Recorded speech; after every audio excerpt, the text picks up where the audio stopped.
In Genesis chapter 49, Israel continues his blessings of his sons. He starts with the oldest one and then works his way down, and he gets to Judah.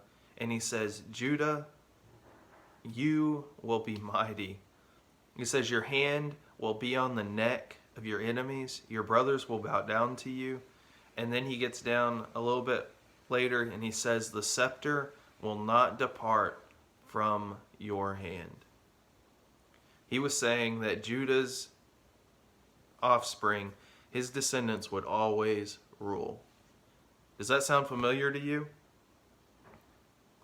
Jesus came from the line of Judah. I mean, Jesus was God, but when he came to earth, he was born into the family of Judah. And Jesus is still in control. Jesus came down and he conquered death and conquered sin. His hand is on the neck of his enemy, and Satan knows it.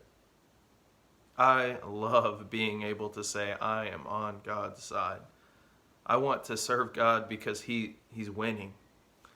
God is going to win.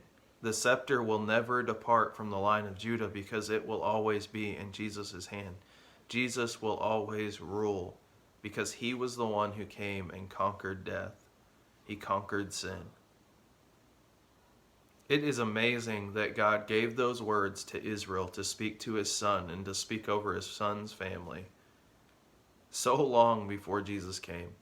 Israel had no clue what he was saying, like the totality of what he was saying. He had no idea that he was going to say something to his son that we would read thousands of years later. Jesus still has that scepter, and Jesus is still reigning from the line of Judah.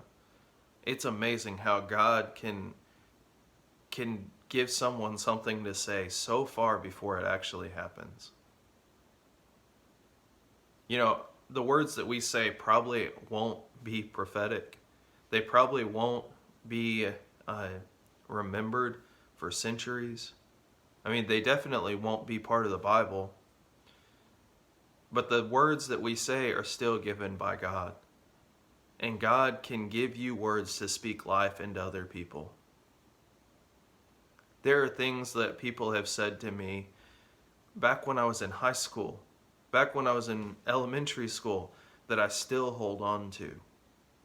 And that still give me hope and still give me confidence and still help me keep going. We need to be real intentional with the words that we speak so that we can speak life into people. Because God still gives us words to benefit other people. He still has the power to give us words that will last for generations. That's what stands out to me when I read Genesis chapter 49. Come back tomorrow and we will finish the book of Genesis with a bang. I'll see you tomorrow.